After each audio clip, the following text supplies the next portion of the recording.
Okay, so we will be going over our study on a comparison of two congressional women and the usage of framing on Twitter. This is with Destiny, McKay, and Owen. So to introduce the topic, social media has been a huge revolutionary tool for communication with constituents, with Congress members. It's allowed two-way communication and information exchange to open up. So congressional members are able to communicate more with their constituents. A lot of the congressional members are on social media, on Twitter and Facebook. There are over 2,000 active accounts. And a lot more of these accounts are with Democratic members, and they also have higher following counts. On average, there's 17,000 more followers for a Democratic member than for a Republican. But Republican members do have higher levels of individual engagement, such as like replies to their tweets. But for the purpose of our study, we will be defining engagement as the number of favorites and retweets on tweets. There are also the engagement on tweets that are framed with certain issues, like any tweets that mention opinions on leaders or on current issues such as COVID tend to have higher engagement rates. Also, different tweets with hot issues topics, such as like when there was President Trump's impeachment going on, any tweet that mentioned that gained higher engagement on those. And so when politicians frame their tweets for different ways, then they can see changes in engagement depending on that frame. So for the purpose of this study, then, we are trying to understand how two congressional women that fall on opposite sides of the political spectrum, Alexandria Ocasio-Cortez and Marjorie Taylor Greene, how they engage in framing on Twitter. And so some of the literature that we use to support this study and that we use to base off our study, we looked at Twitter and politics, and we looked at the Twitter usage and how different representatives have used Twitter. And so more than half of the tweets by these representatives are usually have to do with sharing information. Some of them, a small percentage of them, ask for a call to action, but the majority of it is either internal communication where they're talking to different members or they're debating with them, or they're sharing information to their constituencies. And so that's one of the ways, sharing all the information so that they can engage in two-way communication, that they can also hear from the citizens and understand what they're wanting.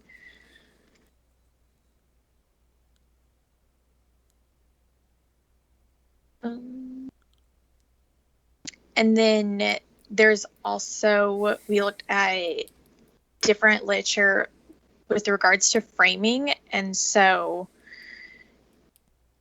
we defined framing. We used the Ettman definition. A frame is to select some aspect of a perceived reality and make them more salient in a communicating text in such a way to promote a particular problem definition, causal interpretation, moral evaluation, and or treatment recommendation for the item described. And there is also literature, or there's also Hemphill found that those who vote more liberally or conservatively were more likely to use framing. And the different parties also engage in different word choice whenever they are framing issues. So Republicans, when they talk about abortion, they're more likely to use the words baby and procedure, whereas Democrats will use women and right. So there's the way that the politicians frame an issue also comes back to social media and how they phrase these issues so that way they can get their point across. And then there's the differences between framing and between the Republicans and Democrats. So after different events, politicians will engage in framing to make events, to highlight different parts of the events. So like after an Orlando shooting, whenever Democrats tweet about the event, they framed it towards the LGBT community, towards preventing gun violence, defending against gun violence, whereas Republicans on the opposite side were framing it around the Orlando community, preventing terrorist attacks, and defending against terrorist attacks. So all the different literature just kind of points to the way that the different sides of the political spectrum will engage in framing and how they do that on social media. Slide. Okay, so in order to test the relationship between framing and engagement on Twitter, we have come up with some research questions and subsequent hypotheses. So firstly, we want to know, how do U.S. representatives engage in framing through the use of Twitter in different ways based on their political party? We are looking at a one on the left and one on the right of the political aisle in order to see the differences that they use on their social media accounts. And then second research question, which issues set by the representatives receive the highest engagement? So does framing a specific issue, does bringing up a specific issue, does that cause more engagement to happen? Do people identify with that? Do people retweet it? Do they favorite it when you bring an issue up?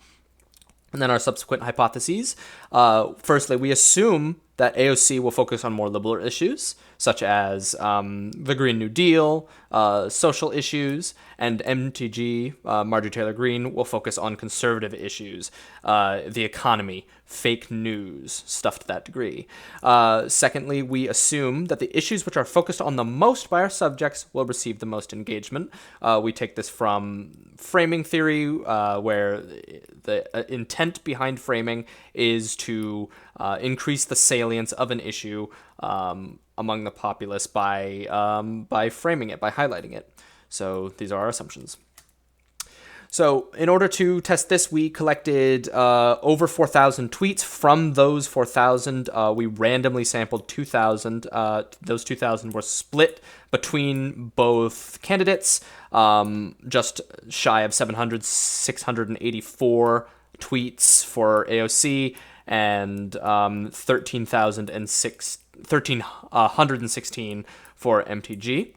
We coded this over a 7-month period. The data we pulled started in September 24th, 2020, went all the way recently to April 28th, 2021. This caught the election, the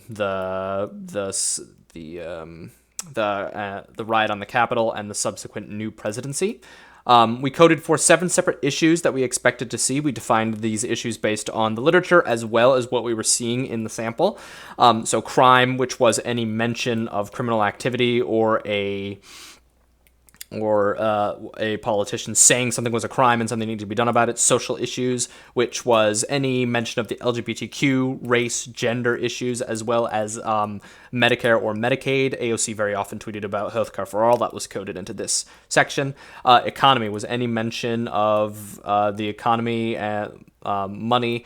The Green New Deal was mentioned by both candidates very often. We slotted that into this section. Political opposition, which was essentially trying to frame or attack those who the subject disagreed with politically.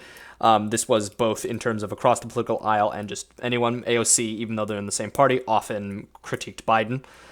Fake news, this was any tweets that were pointing towards news as being fake or false. In AOC's case, she once or twice mentioned that some tweets, some news sources were sensationalized, but so that was counted in there as well. The pandemic's going on, very important, likely that both candidates were discussing it online, and then other for anything that did not fit into those first 6 issues. We had 2 coders with very high reliability, I believe 95% agreement, and Scott's pi was 0.934.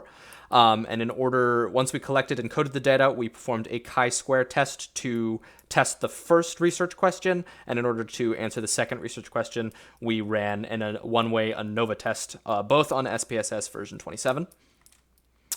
All right, so for our chi-square test, the results were significant. They were statistically significant. You see our very low p-value there. Very confident that the results meant something.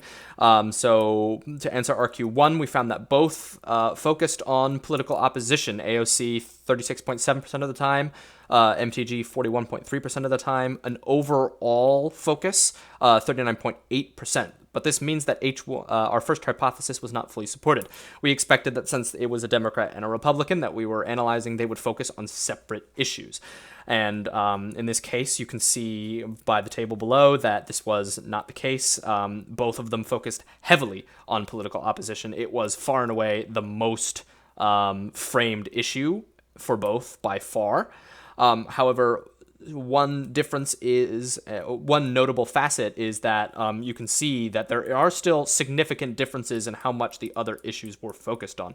Probably one of the biggest ones is AOC tweeting about social issues 24% of the time, whereas MTG tweeted about it less than 10%.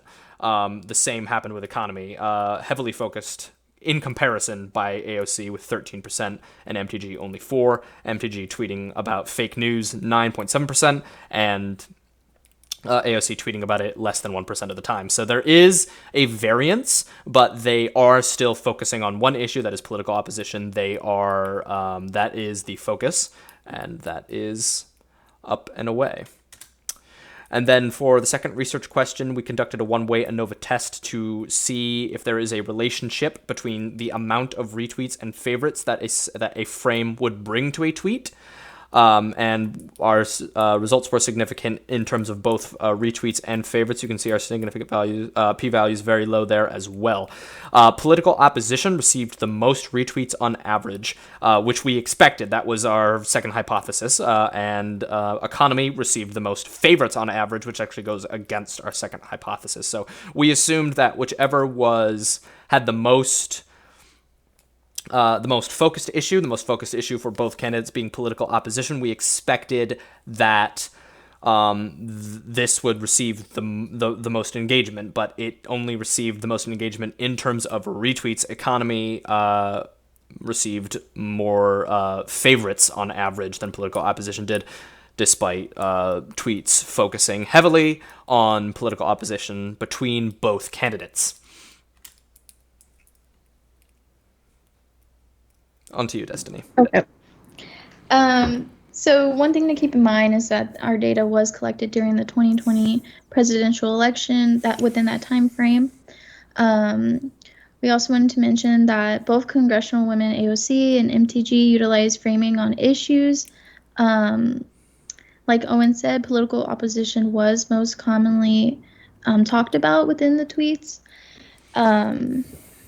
And then issues discussed by both constituents received the most engagement. However, we did see a difference between the engagement of retweets and then the engagement of favorites. One of those examples would be fake news in regards to favorites. And then the economy,